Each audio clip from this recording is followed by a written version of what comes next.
On March 22, 2003, a highly intelligent, very successful couple decided to play a game. The game was very involved and required handcuffs and blindfolds and heavy chairs, but once they were in position, the couple got the hang of it quickly and thought it was kind of fun. But after playing for a little while, something very unexpected happened, and before either of them could comprehend it, a scream filled the apartment. Then there was silence. This story is a wild ride with one of the strangest conclusions we've ever covered on this show, so make sure you stick around to the end. But before we get into today's story, if you're a fan of the strange, dark, and mysterious delivered in story format, then you've come to the right podcast because that's all we do, and we upload twice a week, once on Monday and once on Thursday. So, if that's of interest to you, please tell the 5-star review button that you'd love to go to their dance recital, but show up to it in disguise so they don't recognize you and have to spend their whole performance searching the crowd in vain for you. Also, please subscribe to the Mr. Ballen Podcast wherever you listen to podcasts so you don't miss any of our weekly uploads. Okay, let's get into today's story.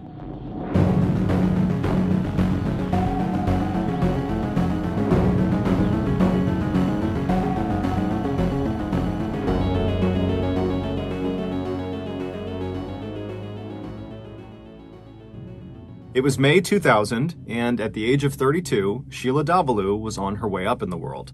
Tall and elegant, with thick black curly hair and a wide smile, Sheila had just landed a new and highly paid job with Purdue Pharmaceutical Company in Stamford, Connecticut. At that time, Purdue Pharma was one of the most successful drug companies in the United States, and so they were only hiring the best and brightest applicants. And Sheila was certainly that. She was absolutely brilliant and held an undergraduate degree in biochemistry as well as a master's degree in public health. But it wasn't just work that was going well in Sheila's life. On May 28th, shortly after she started her new job at Purdue Pharma, managing the company's medical coding department, Sheila got married to her longtime boyfriend, 32-year-old Paul Christos. Paul was just as brilliant as Sheila, having earned several college degrees, including 2 advanced science degrees from New York Medical College, which is located about 40 minutes outside of New York City. And it was while Paul was studying at New York Medical College in 1994 that he met Sheila. She was also studying at the prestigious school.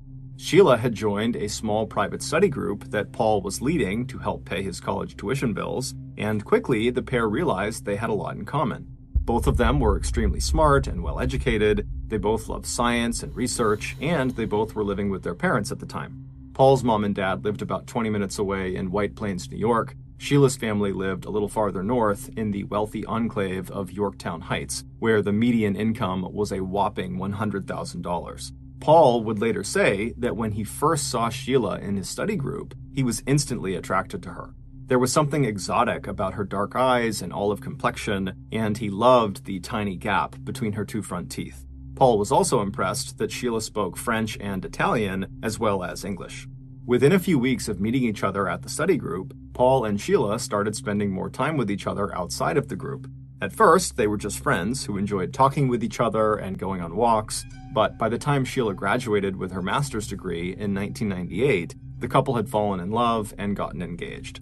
The pair wed on May 28th of 2000, right around the time Sheila landed her new job with Purdue Pharma. The wedding had gone off exactly as Sheila had planned, a small celebration with just 70 members of their family and friends. And afterward, the couple returned to the beautiful condo Sheila's parents had recently purchased for them in the upscale little town of Pleasantville, New York, just 40 minutes away from Purdue Pharma in Stamford. The only person who had been missing from the wedding was Sheila's younger and very mentally unstable brother, who suffered from severe schizophrenia. Schizophrenia is a mental illness that can cause episodes of psychosis, delusions, and paranoia. In fact, at Sheila's discretion, her family had not even told her brother that she was getting married. Sheila spent a lot of time with her brother, and she was concerned that if her brother found out that she was married, he might worry that she was going to abandon him. And so in order to protect her brother, Sheila had said it was important that he didn't meet or see Paul until she and her family were certain he could handle it. And Sheila said that might actually never happen. But as strange as this was, Paul wasn't that concerned. He figured in time he would surely get a chance to meet his brother-in-law and that everything would be fine. So the newly married couple settled into their new life together in their new condo, excited to spend more time together. But pretty much right away, they both got sucked into their respective careers and other interests, and so they actually didn't see each other very much. By September 2000, just 4 months after he and Sheila got married, Paul had started work on another advanced degree, this time a doctorate in epidemiology at Columbia University in New York City. Epidemiology is the study of how often diseases occur in different groups of people and why. In addition to his own studies, Paul was also teaching undergraduate classes 2 evenings a week at Columbia. Meanwhile, Sheila, who was just as ambitious as her husband, threw herself into her new job at Purdue Pharma. She also joined a local volleyball league in order to stay in shape. Neither Paul nor Sheila were ever big socializers or drinkers, but Sheila, in an effort to make some friends at work, had begun joining some of her coworkers at a local bar in the evenings after work. But most nights after work, Sheila preferred to just come home and curl up with a romance novel or watch her favorite TV show, a romance comedy called Friends. Paul would often find his wife fast asleep with a book next to her in bed or on the couch when he came home late from teaching his classes. By spring of 2001, almost a year after she had started at Purdue Pharma and after she and Paul had gotten married, Sheila told Paul that she wanted to start having her brother come by their condo more often so she could spend some time with him. Since her brother still had not been told about Paul, these visits were a major inconvenience because in preparation for them, Paul and Sheila had to make it seem like Paul didn't exist. Sheila would take down all of their wedding pictures and other pictures that had Paul in them, and Paul would have to pack up all of his personal effects and anything else that might be connected to him that was in the condo. And then he would head to the local Marriott hotel where he would stay until the brother's visit was over. But even though this arrangement seemed kind of outrageous to Paul, he wasn't about to try to convince Sheila to change her mind. Sheila was very protective of her brother and got very emotional anytime Paul brought him up. And so the way Paul saw it was the occasional weekend away was a chance for him to get some marathon sessions of work in, and he'd be making his wife happy. On the rare occasions when Paul and Sheila were actually home together with nothing else to do, Sheila's favorite activity was telling Paul all about the office politics at Purdue Pharma. And Paul welcomed the chance to learn a little bit more about his wife's day-to-day life. Most of Sheila's office stories revolved around small issues she was having with staff in her department, or who was applying for what job, or who was on their way up at Purdue, or who was on their way down. But by the summer of 2001, there was a drama unfolding at Purdue Pharma that Sheila found totally fascinating. And before long, Sheila was talking about this big spectacle, not just to Paul, but to her mom and her dad and her in-laws. And if she and Paul went out to dinner or met up with their own friends outside of their work, she talked about it to them too. It turned out there was a new love triangle at Purdue Pharma that involved one of Sheila's friends, a woman named Melissa, along with another woman named Annalisa and a man named Jack. Sheila was only close with Melissa. Her only interactions with Annalisa and Jack were when she would just pass by them at the office or when she would see them at those after-work happy hours at the local bar. But through Melissa, Sheila would learn a lot about Jack and Annalisa. Jack was 35 years old and had a doctorate of pharmacy, and he worked on researching and developing pain medications. He had started at Purdue Pharma back in September of 2000, so about 5 months after Sheila had started working there, and within a few months of his arrival, he had started dating another coworker, Annalisa, who was 32 years old, and he had met her at one of those meetups at that local bar after work. But not too long after Jack started seeing Annalisa, did he meet Sheila's friend, Melissa, also at one of those after-work happy hours. Annalisa didn't know it, but Jack started dating Melissa too. And even though Melissa was pretty sure Jack was also dating Annalisa, Melissa was so into Jack and so sure that eventually Jack would stop dating Annalisa that she just kept going out with Jack. But despite her confidence, the whole love triangle situation was very hard on Melissa, and the one person at the office that she had started talking to about it was Sheila. And as Melissa shared every intimate detail about her relationship with Jack, the secret meetups, the weekend ski trips and camping trips and wild sex, Sheila and Melissa went from just being good office friends to being best friends. At first, Paul was pretty interested in this love triangle that Sheila kept talking about. He also felt flattered when Sheila began seeking his insights about Jack. Why would Jack see 2 women at the same time? Why does Jack like one more than the other? Did Paul agree with Melissa that eventually Jack would choose Melissa over Annalisa? Paul's advice for Melissa was just to talk with Jack, or talk with Annalisa and let her know that Jack had been cheating on her. But Sheila told Paul that Melissa still held out hope that Jack would come back to her, and if she told Annalisa that Jack had been cheating on her, then Jack would just be angry at Melissa. Paul started to feel like his wife was just pretty much ignoring all of his advice, and Paul was starting to worry that Sheila was maybe getting a little bit too involved in her friend's drama, because pretty soon it seemed to Paul and to Sheila's other friends that this love triangle was literally all Sheila ever wanted to talk about. It had become like a real-life soap opera, a reality TV show that his wife found much more interesting than her weekly episodes of Friends or her romance novels. Now, when Sheila's brother would come to visit them, Paul couldn't wait to pack up his stuff and head for the Marriott Hotel because he was sick and tired of hearing about Jack and his two girlfriends. But this love triangle drama was only just getting started. In the first half of 2002, two things happened that kicked the gossip mill at Purdue Pharma into high gear. In February, Annalisa, who had worked at Purdue Pharma for several years and was a very popular and promising employee, got a job with another pharmaceutical company in New Jersey called Pharmacia. When this happened, Melissa was very hopeful that Jack would finally just break it off with Annalisa because Annalisa would likely have to move 2 hours away to where her new office was located. But shortly after getting this new job at Pharmacia, Annalisa had arranged with her new employer to do most of her work from her condo in Stamford and only drive to New Jersey for important meetings, meaning Annalisa would still be in town and so could still see Jack. And worse than that was that Jack seemed to be getting tired of Melissa. Around the time Annalisa started this new job, Jack told Melissa that he wanted to spend more time with Annalisa, although he did still continue to see Melissa, just not as often. To Melissa, this could mean only one thing. Annalisa must be pressuring Jack to get married and settle down with her. And apparently, that pressure worked because in the summer of 2002, Jack delivered a crushing blow to Sheila's friend Melissa. He told her that he wanted to break off their relationship completely.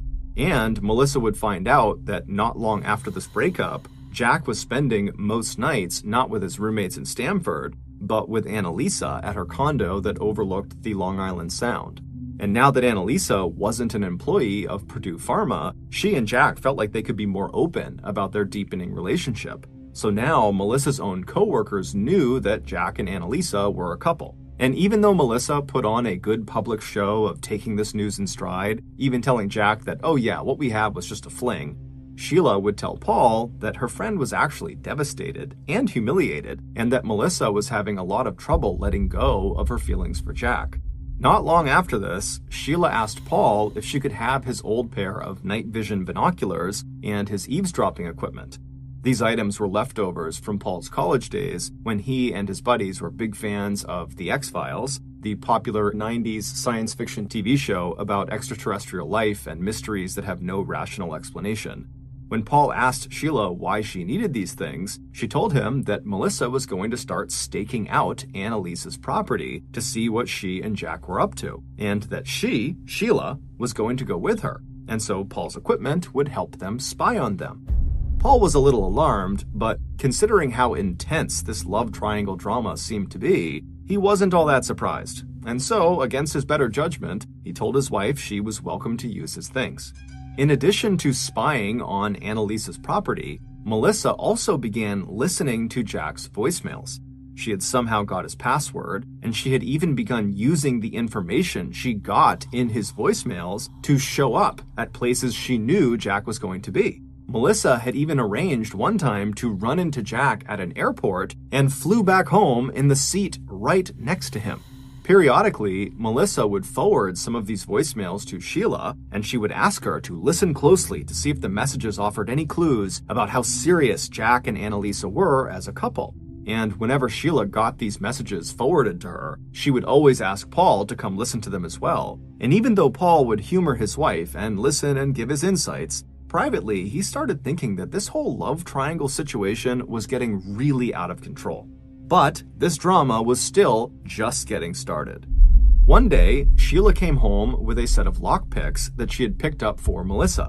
Apparently, Melissa had told Sheila that she wanted to get inside of Annalisa's condo to look at any pictures Annalisa had of her and Jack and see if that gave her a better sense of what their relationship was actually like. Also, Melissa wanted to see how much of Jack's stuff was actually inside of Annalisa's apartment. Sheila asked Paul if he would help her learn how to use these lockpicks so she could then teach Melissa when she handed the picks over. Paul did not think breaking into Annalisa's apartment was a good idea, but he didn't think Melissa would actually use them. Still, Paul was relieved when neither he nor Sheila could use the lockpicks to open even the bathroom door, let alone the much more sophisticated lock on their front door. Especially since Sheila also revealed to him that she had also bought her friend 2 stun guns in case Melissa was caught in Annalisa's apartment and needed to defend herself. With the failure of the lockpicks, Sheila and Melissa turned their attention away from how Melissa could get into Annalisa's apartment to how they could possibly bug Jack's office. That way, Melissa wouldn't just be able to hear Jack's voice messages, she could also hear all of his in-person conversations, as well as his end of any phone calls he was taking in his office. But when Melissa tried to set up Paul's eavesdropping equipment near Jack's office, it didn't work. By the fall of 2002, Jack was showing no signs of wanting to leave Annalisa to go back with Melissa. And while this inspired Melissa to up the ante with her surveillance efforts, Sheila, on the other hand, was becoming less interested in the whole thing. It seemed like it might have dawned on her that what they were doing was just not okay and could definitely get them in a lot of trouble. And so in early November of 2002, Sheila started to distance herself from Melissa and basically stopped talking about the love triangle altogether. Paul was happy to be hearing so much less about Melissa and Jack, but he also realized that without that constant source of conversation, Paul felt like he and Sheila were just kind of drifting apart. He knew his own work also had a lot to do with that. That fall, he was in the middle of running a clinical trial for a new cancer drug. On November 13th, he'd had a meeting in Manhattan with one of the drug manufacturers he was working with, a company called Pharmacia. He remembered the meeting for 2 reasons. The first was during the endless saga about this love triangle at Purdue Pharma, his wife had told him that Annalisa had gotten a job at Pharmacia. The second reason was because during this meeting, the researchers from Pharmacia all seemed very subdued, even though the clinical trial they were talking about actually showed a lot of promise. When Paul asked one of the Pharmacia employees if there was something wrong, the guy said they were all just really shocked at the recent murder of one of their researchers. When Paul got home that evening, he asked Sheila if she'd heard anything about a murder at Pharmacia, because wasn't that the place that Annalisa had gone for her new job? Sheila sat up and said no, she hadn't heard anything about a murder, and as far as she knew, Annalisa was okay. A couple days later, when Paul and Sheila were sitting in silence in their condo, Paul decided to try to strike up a conversation with his wife, and so he asked her, "How's Melissa doing?" Sheila would tell Paul that Jack and Annalisa had actually broken up for good, and that Annalisa had moved to New Jersey, and that now Jack and Melissa were back together and dating each other exclusively. Paul was surprised. He didn't expect Jack and Melissa to ever get back together again, considering how insane Melissa had been. But he figured that if Annalisa had moved to New Jersey, that Jack likely would not have put up with a long-distance relationship, and so maybe that was why things had worked out the way they had. But Paul decided not to ask any more questions, and so he and Sheila just went back to sitting in silence, which was quickly becoming the norm between them. These days, not only was Sheila not talking to Paul, but she was also having her brother come over more often, which of course meant that Paul would have to leave his home more often and stay at the Marriott Hotel. This was becoming totally infuriating for Paul, but he wasn't entirely shocked that as their marriage was clearly beginning to erode, Sheila was turning to her family for comfort and not him. And so Paul told himself that what he really needed to do was just pay more attention to Sheila and try to be a better husband any chance he could. So a few months later, on the late afternoon of Saturday, March 22nd, 2003, when Sheila walked into Paul's home office and told him that she'd heard about this game at work and she really wanted to play it with him, Paul, despite having no clue what this game was, stopped what he was doing and immediately said, "Yes, I'll play." Sheila told him the game was a trust game where each of them would take turns lying on the ground and guessing what objects the other person was pressing against their bodies. to make sure they couldn't cheat, when it was their turn to lie on the floor and guess, they'd have to wear a blindfold, and their hands would also be secured above their head to the rungs of a heavy chair, so they couldn't touch the objects they were supposed to identify. As she described this game, they both quickly came to the realization that this game seemed pretty involved and time-consuming. So it wasn't just something they could do right then and there, because they actually had plans that night to go see Sheila's parents. So they decided they would wait until the next day, Sunday, to play this game. But Sunday morning rolled around and it was still too busy to play. Paul had plans to go into Columbia University that morning, and then when he got back, Sheila said they should really go visit Paul's mom out in White Plains. So they both hopped into the car, and 40 minutes later, they were eating a light lunch, drinking tea, and chatting with Paul's mom about the upcoming Academy Awards that would be broadcast that evening. Then they jumped back into the car, and when they arrived back at their condo, Paul took their 2 dogs out for a walk, and after he got back, Sheila looked at him with a smile and said, "Are you ready to play the game now?" All in all, it had actually been one of their best weekends together in a long time. Conversations were flowing naturally, and they both just seemed happy and upbeat. Also, Sheila had mentioned to Paul that maybe it was time that she and her parents talk to her brother and bring him in on the big family secret, that Sheila was married. So even though Paul would have preferred to just relax that afternoon, in fact, he had forgotten all about the game, he knew it was important to Sheila, so he said, "Sure, let's play." Sheila said, "Okay, I'll get the stuff we need." And when she came back to the kitchen a few minutes later, Sheila was holding a pair of black pantyhose and a pair of handcuffs. For just a second, Paul thought maybe Sheila had in mind taking a page out of her friend Melissa's book and staging a steamy sex scene of her own. But when Sheila saw the look on Paul's face, she laughed and told him, no, it wasn't anything like that. It was really just a trust game. No one was taking any clothes off. So at about 4 p.m. that Sunday afternoon, Paul followed Sheila into the spare bedroom where the floor was padded with carpet and where there was a chair with sturdy wooden rungs attached to the legs of the chair. Sheila went first. She put the pillow down on the floor. Then, dressed in her jeans and t-shirt, she lay down on her back with her head on the pillow, and she stretched her arms out above her head so Paul could handcuff her wrists to the rungs of the heavy chair. Then he wrapped the blindfold around her head and asked her if she could see anything. When she said no, Paul started to gather the random objects he was going to test her with. First, he put one of their little dogs against Sheila's side, but she couldn't figure out what it was. Then he put a camera on her chest. She couldn't figure out that one either. The next one was easy. It was just a box, and Sheila guessed it right away. And then after successfully guessing a few more items, Sheila told Paul it was his turn. Glad the game wasn't actually taking very much time, Paul uncuffed Sheila's wrists, and just a few minutes later, Sheila had secured his hands to the chair rung, wrapped the blindfold around his eyes, and asked if he was ready to play. Paul said he was, and then a few moments later, like Paul, Sheila started with the dog, but Paul guessed immediately that it was the dog. Sheila then pressed an ink printer cartridge against his arm and a shampoo bottle against his chest, but Paul was good at this and he got both of them right.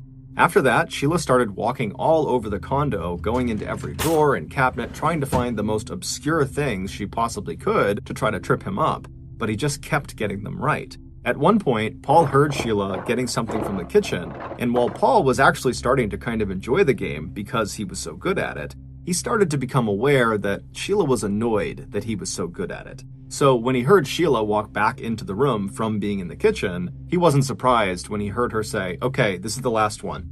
Then he heard a little rustling noise, and suddenly he felt Sheila's weight on top of him, kneeling it felt like, so that one of her legs were on either side of his thighs. Then he felt a smooth, cylindrical object pressed against his cheek, and then he smelled wax. Just as Paul opened his mouth to say, "It's a candle," he suddenly felt a huge blow to his chest. It felt like someone had dropped a giant barbell on top of him. And then he heard Sheila scream.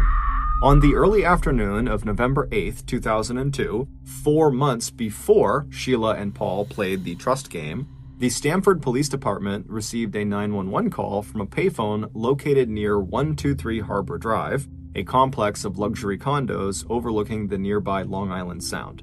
The unidentified caller told police that they had witnessed an assault at one of the condos.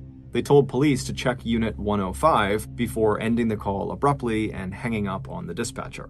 A few minutes later, 2 responding police officers who had been patrolling in an area near this complex of condos parked their patrol cars in the residence parking lot, walked up the outside steps to Unit 105, and knocked on the door. When no one answered, police checked the doorknob and found that the door was unlocked. After opening the door just an inch and yelling through the open door, "Stamford Police, is anyone home?" and hearing no response, one of the officers pushed the door open all the way and took a few cautious steps inside.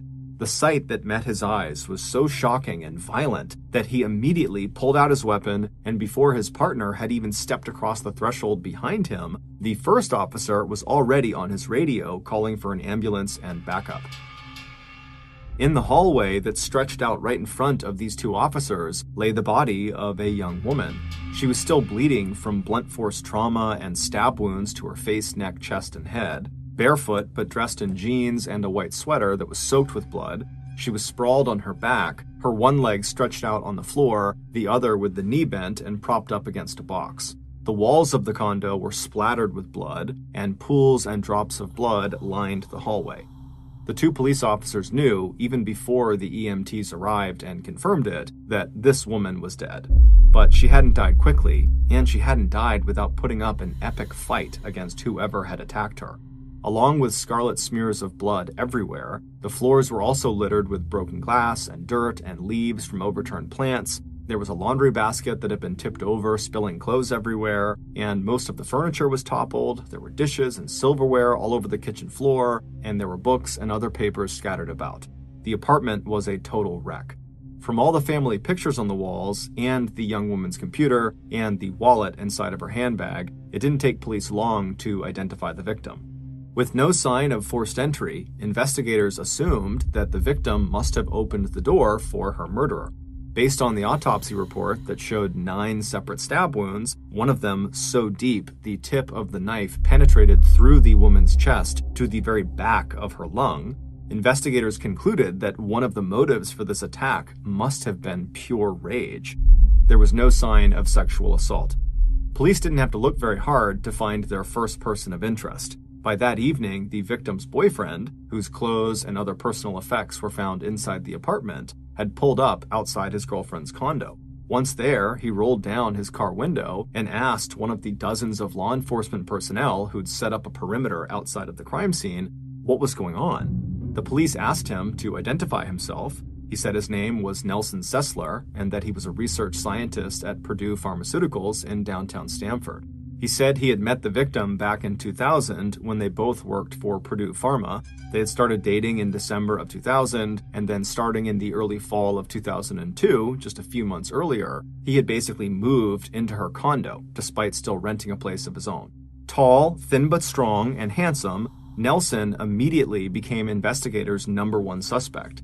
But cameras at Purdue Pharma, along with a digital log that registers every time employees enter or exit the building, backed up Nelson's claim that he'd been at work the entire day and so could not have been the murderer. Despite the rock-solid alibi, police did not think Nelson was being completely forthcoming with them. In particular, when they asked him if he was having any issues with his girlfriend or if there was anyone he knew of that might want to harm his girlfriend, he just kind of dismissed the questions instead of trying to help them understand what might have happened. The other 2 promising leads police initially had also led to dead ends. They had tracked that 911 call that had led to the crime scene to a payphone outside of a restaurant about a half-mile away from the victim's condo, but they had not had any luck finding the person who had made that call. And despite calling in the Connecticut State Major Crimes Unit to help process the crime scene, investigators had failed to come up with any fingerprints or trace DNA that might lead them to the killer. It wasn't until 4 months later, when Sheila played the trust game with her husband Paul, that police would finally get the break they were looking for in this murder case. On the evening of March 23rd, the same day that Paul and Sheila had been playing the trust game, Paul woke up in the post-surgery unit of Westchester Medical Center in Pleasantville, New York. He had arrived at the hospital late in the afternoon in critical condition, and the doctors who had operated on him felt like it was a miracle he had survived. After the effects of general anesthesia had worn off and Paul's vital signs were stable, he was moved to a private room to recover. As Paul became fully aware of his surroundings and began to remember the events of the day, he understood even better than his doctors just how lucky he was to be alive. So when an officer from the Westchester Police arrived in Paul's recovery room at 6:23 p.m. that night and asked Paul, what happened, Paul was ready to talk. The story he would tell would be so outrageous and so unbelievable that the law enforcement, hospital staff, and the public would be talking about it for years to come. The following reconstruction is based on the information revealed to police in Paul's statement about what really happened to him during the game he was playing with Sheila.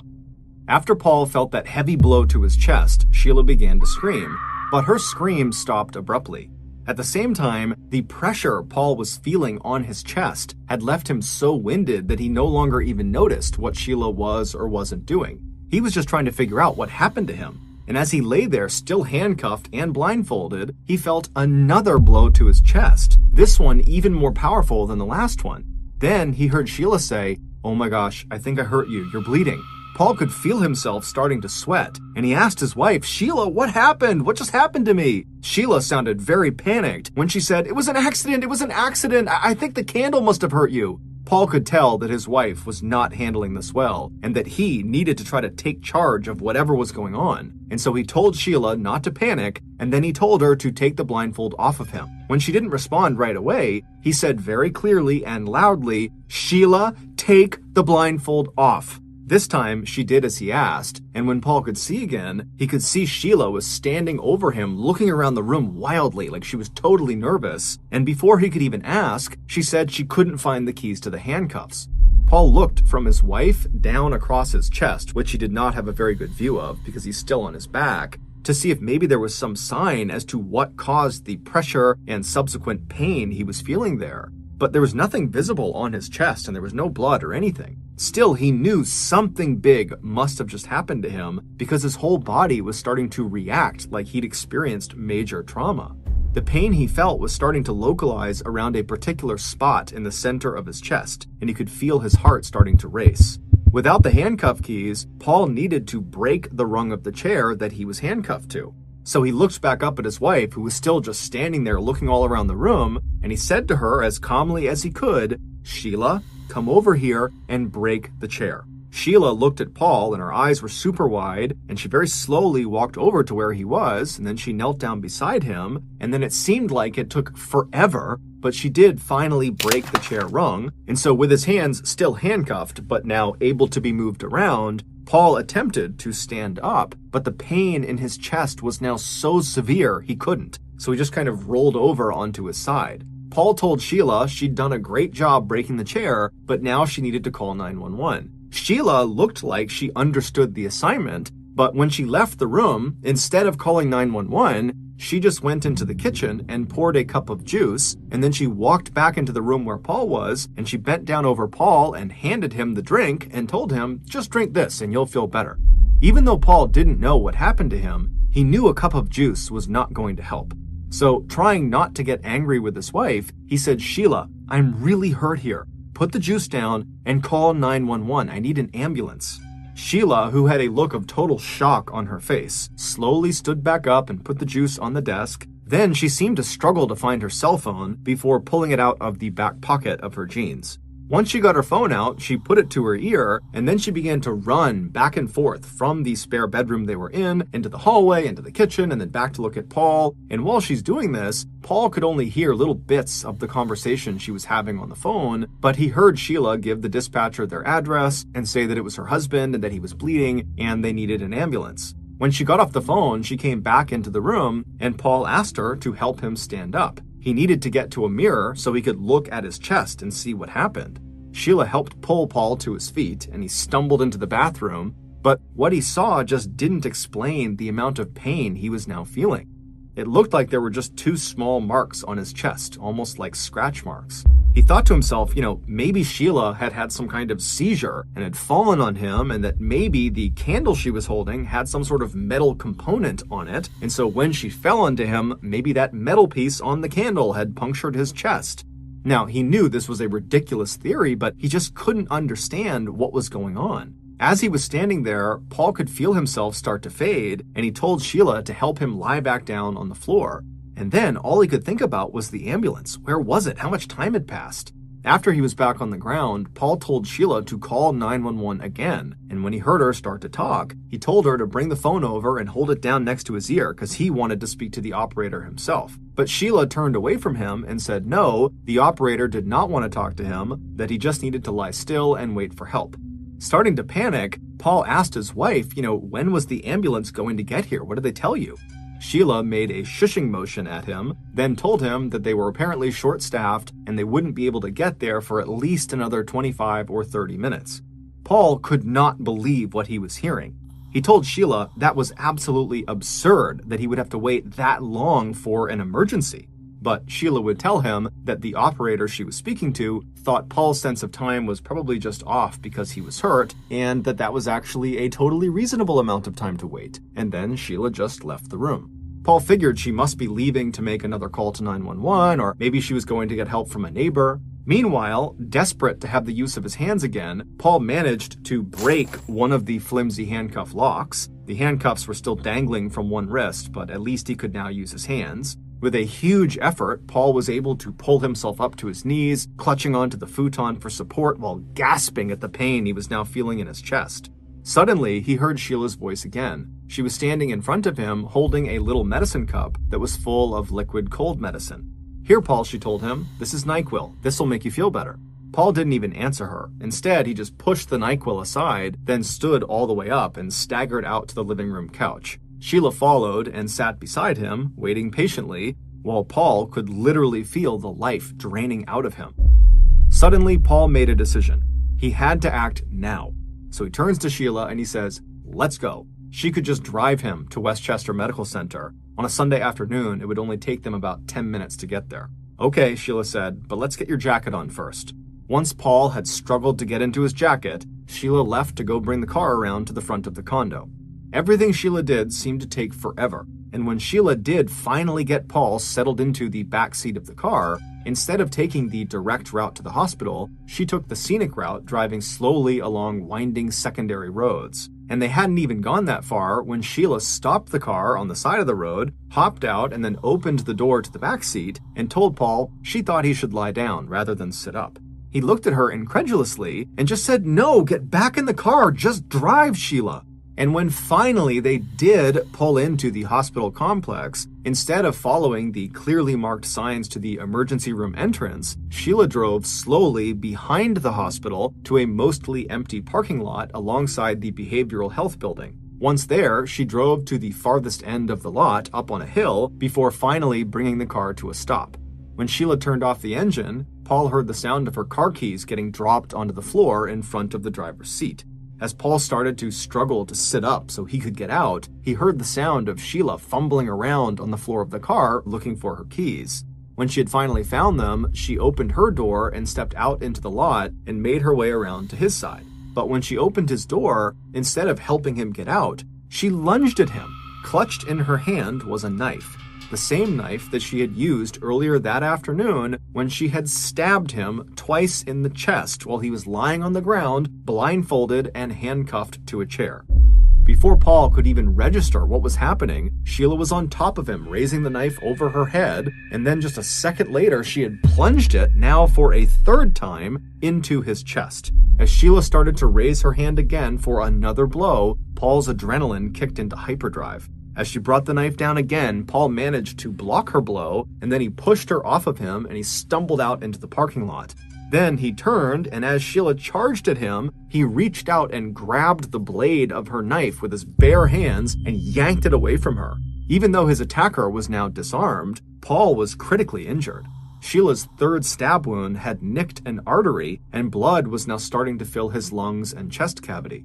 But as he grappled with Sheila, two people stepped out of the behavioral health building, which was about 500 feet away.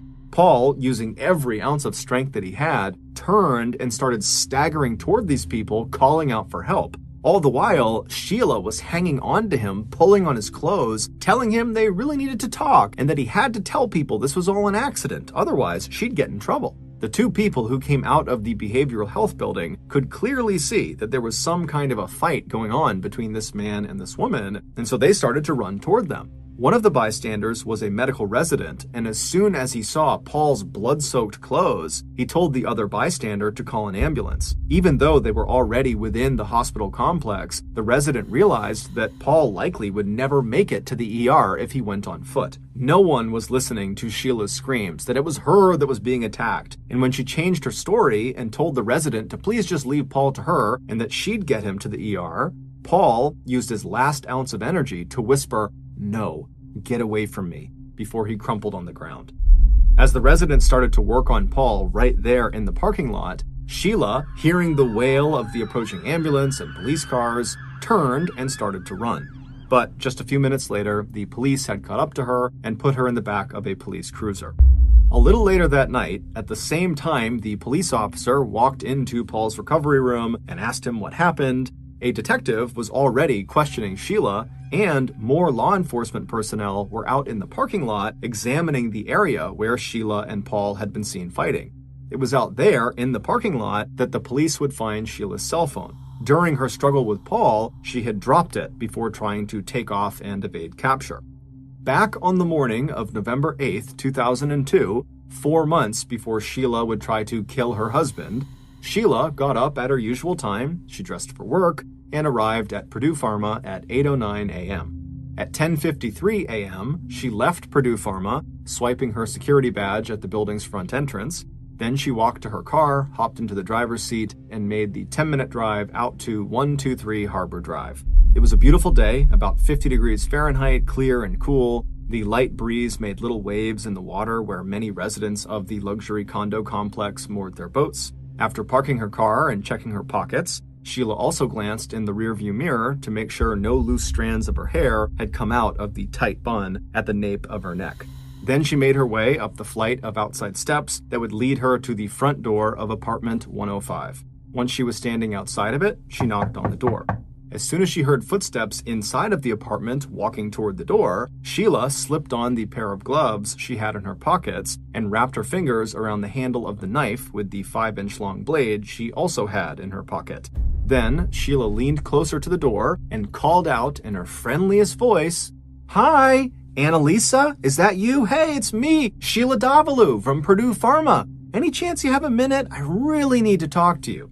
From behind the closed door, Annalisa recognized the voice of her former coworker. "Sheila, wow, haven't seen you in a while. Yeah, just a minute, let me open the door." About an hour later, Sheila was back in her car. She was still flooded with adrenaline and excitement. In the course of killing Annalisa, the two women had raged back and forth through every room in the downstairs of the condo until finally Sheila had stabbed Annalisa so hard that she could feel the thin knife blade sink right up to the hilt, buried in Annalisa's chest. Afterwards, Sheila made no attempt to clean anything up. Instead, she carefully walked into Annalisa's bathroom, and then once she was in there, Sheila spent a minute or two trying to catch her breath, leaning against the scalloped edges of the sink, and looking into the mirror to make sure she'd gotten all of the blood spatter off of her face before going back to the kitchen and picking her coat up off the table. Then she wrapped the coat around herself to keep people from seeing all of Annalisa's blood all over her clothes, and then she walked out the door, got back into her car, and headed for a payphone outside of a nearby restaurant. Once she arrived at the payphone, Sheila called 911.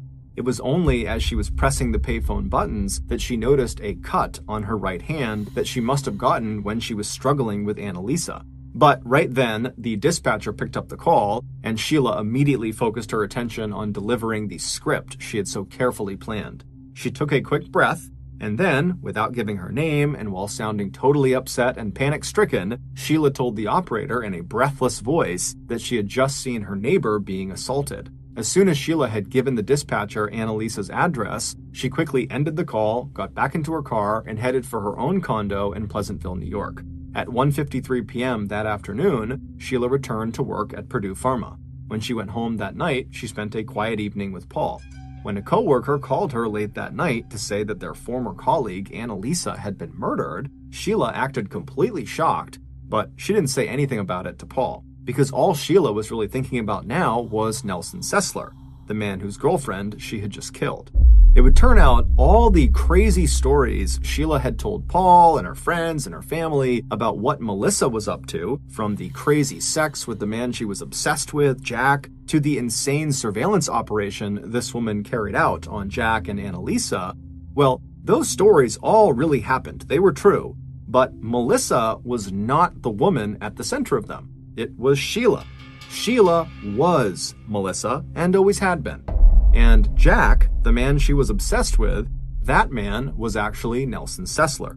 The only real name in the Purdue Pharma love triangle was Nelson Sessler's girlfriend, Annalisa Raimundo, who Sheila killed just so she could have Nelson all to herself.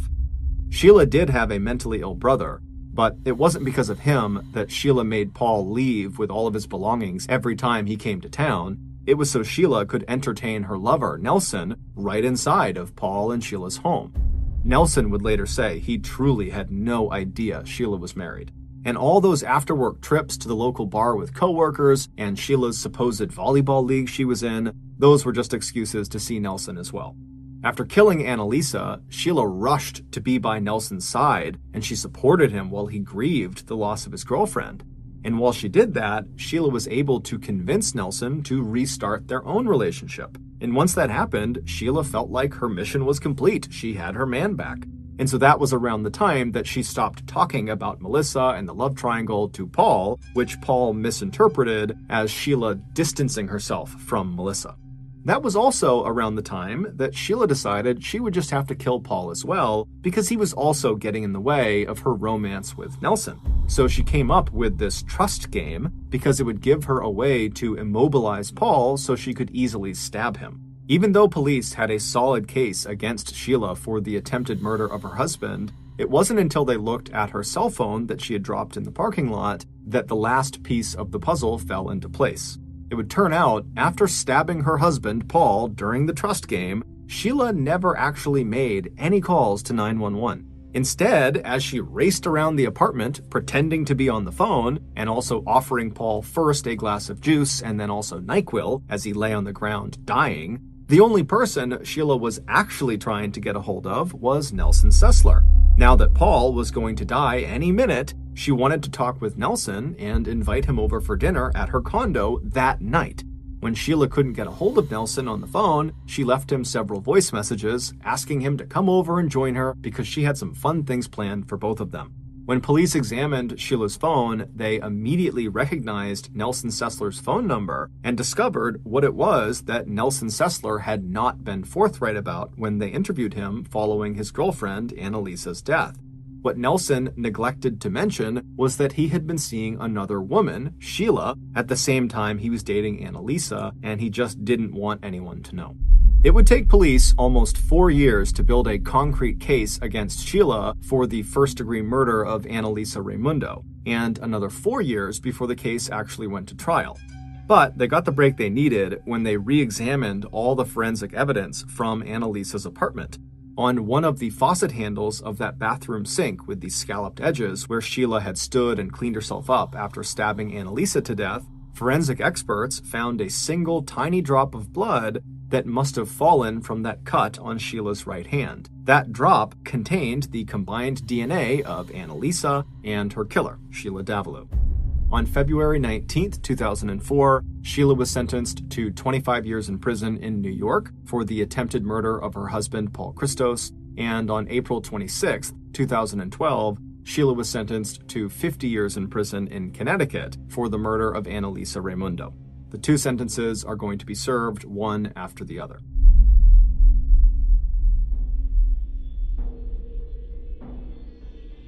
Thank you for listening to the Mr. Ballen Podcast. If you got something out of this episode and you haven't done this already, please tell the 5-star review button that you'd love to go to their dance recital, but show up to it in disguise so they don't recognize you and they have to spend their whole performance searching the crowd in vain for you.